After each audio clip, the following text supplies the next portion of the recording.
Hi అండి, welcome to Kalagooragampa. మన బృందావనంలో ప్రతి నెల పౌర్ణానికి అటు ఇటుగా హోమం చేసుకుంటున్నాము, ఏదో ఒక పూజ చేసుకుంటున్నాము. సో ఈ నెల ఏం చేద్దాము అనుకున్నప్పుడు మా అయ్యవారు ఏమన్నారంటే, అయోధ్యలో బాలరామయ్య ప్రతిష్టాపన జరిగింది కదా, మనం కూడా ఆ రామయ్యకి అభిషేకం చేస్తే బాగుంటుంది అన్నారనమాట. అరే ఇదేదో బాగుందనేసి చాలా హ్యాపీగా అనిపించింది నాకు కూడా. సో దట్ మనం ఎలాగో శ్రీరామనవమి కళ్యాణాన్ని కొరగొన్న విగ్రహాలు ఉన్నాయి కదా, చక్కగా వాటితోనే అభిషేకాన్ని చేసుకోవచ్చు అని అనిపించింది. ఈ అభిషేకం మూర్తులను కాకుండా పక్కన చక్కగా అమ్మవారిని అయ్యవారిని అలంకరించి పెట్టుకున్నాం. హోమగుండం తయారైపోయింది. అండ్ మార్నింగ్ అందరు వచ్చారు. ఈసారి మా స్పెషాలిటీ ఏంటంటే మళ్ళీ ఢిల్లీ గ్యాంగ్ దిగిందనమాట. చాలాసార్లు వీడియోలో మా ఢిల్లీ అని చెప్తుంటాను. ఢిల్లీలో మేము 1.5 years ఉన్నప్పుడు ఒక గ్రూప్ ఉండేదన్నమాట. అందరూ ఇక్కడ షిఫ్ట్ అయిపోయారు, అందరూ ఇక్కడ సెటిల్ అయిపోయారు, అట్లా అందరు కలుస్తూ ఉంటారు. బట్ మన కలగూరగంప పుణ్యమా అని వాళ్ళతో అప్పుడప్పుడు నేను కలవట్లేదు. అంటే నెలకోసారి వాళ్ళందరూ కలుస్తుంటారు, బట్ నాకు వీలుగాక కలవట్లేదు. కానీ వచ్చారబ్బా, పిలుస్తూ వస్తాను. మా వాళ్ళు బంగారాలు అనమాట, అది సంగతి. సో వాళ్ళందరూ వచ్చారు. వాళ్ళందరూ వస్తే హడావిడిగా ఉంటుంది. మా సంధ్యతో ఎప్పుడు గొడవ పడుతుంటే ఇంకా హ్యాపీగా ఉంటుంది. అట్లా సరదాగా ఉందన్నమాట. మార్నింగ్ బ్రేక్ఫాస్ట్ అయ్యాక మన పూజ ప్రాసెస్ స్టార్ట్ అయిపోయింది. ఇలా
श्रीरामचन्द्र कृपालु भज मन हरण भव भय दारुणम् नव कंज लोचन कंज मुख कर कंज पद कंजारुणम् कंदर्प गणित अमित छवि नव नील नीरद सुन्दरम् पटपीठ मानहु तडित रुचि सुचि नौमि जनक सुतावरम् शिरमुकुट कुण्डल तिलक चारु उदार अंग विभूषणम् आजानुभुज शर चाप दर संग्राम जित कर दूषणम् भज दीन बंधु दिनेश दानव दैत्य वंश निकंदनम् रघुनंद आनंद कंद कौशल चंद दशरथ नंदनम् इति वदति तुलसीदास शंकर शेष मुनि मनरंजनम् मम हृदय कंज निवास कुरु कामादिकल दल गंजनम् मनुजाहि राचेहु मिलहि सोबरु सहज सुंदर सावरो करुणा निदान सुजान शील स्नेहु जानत रावरो एहि भाति गौरी असीम सुनि सिय सहित ही हर्षि तुलसी भवानी पूजि पूनि मुदित मन मंदिर चली सो जानि गौरी अनुकूल सिय ही हर्षुन जाय कहीं मंजूल मंगल मूल वाम अंग फहक न लगे श्री रामचंद्र कृपालु भज मन हरण भव भय दारुणम् नव कंज लोचन कंज मुख कर कंज पद कंजारुणम् नवकञ्जलोचन कञ्जमुखकर कञ्जपदकञ्जारुणम् नवकञ्जलोचन कञ्जमुखकर कञ्जपदकञ्जारुणम्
रघुपति राघव राजा राम पतित पावन सीताराम।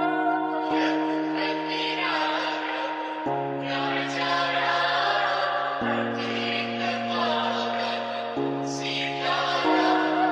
सीताराम सीताराम भज प्यारे मन सीताराम। सीताराम सीताराम भज प्यारे मन सीताराम। रघुपति राघव राजा राम पतित पावन सीताराम। हाथों से करूं धरता मुख से बोलो सीताराम। हाथों से करूं धरता मुख से बोलो सीताराम। रघुपति राघव राजा राम पतित पावन सीताराम। रघुपति राघव राजा राम पतित पावन सीताराम। कौशल्या भाता दशरथ जी का प्यारा राम। कौशल्या दशरथ जी का प्यारा राम। रघुपति राघव राजा राम पतित पावन सीताराम। रघुपति राघव राजा राम पतित पावन सीताराम। बंसी वाला है घनश्याम धनुष्यधारी सीताराम। बंसी वाला है घनश्याम धनुष्यधारी सीताराम। रघुपति राघव राजा राम पतित पावन सीताराम। सीताराम सीताराम भज प्यारे। ఇదన్నమాట రాముల వారికి అభిషేకం జరుగుతుంటే ఎంత అపురూపంగా అనిపించిందంటే నిజంగా అంటే ఒక్కొక్క పళ్ళ రసాలతో అలా అభిషేకం చేస్తూ ఉన్నప్పుడు ఏమో అంటే కొన్ని అభిప్రాయాలను కానీ కొన్ని అనుభూతులను కానీ మాటల్లో చెప్పలేము, వాటిని అనుభవించాల్సిందే. సో అలాంటి అపురూపమైన ఆనందం ఈసారి నాకు దొరికింది. అదే వీడియోను మీకు పోస్ట్ చేస్తున్నాను. మీరందరూ కూడా హ్యాపీగా ఉన్నారని కోరుకుంటూ, ఎట్లా ఉంది, నచ్చిందా, బాగుందా, మా అమ్మవారు సీతమ్మవారు రామయ్య ఎలా ఉన్నారు, కాదు మన సీతమ్మవారు మన రామయ్య గారు ఎలా ఉన్నారు, మీకు నచ్చిందా పూజ, తప్పకుండా చూసి సంతోషించారనుకుంటున్నాను. రామయ్య సీతమ్మ వాళ్ళ అనుగ్రహం మీ అందరి మీద ఉండాలని మనస్ఫూర్తిగా కోరుకుంటూ థ్యాంక్ యూ సో మచ్. ఈ వీడియోకి నచ్చినట్లయితే సబ్స్క్రైబ్ చేయండి, లైక్ చేయండి, మీ ఫ్రెండ్స్కి ఫార్వర్డ్ చేయండి. Thank you and bye.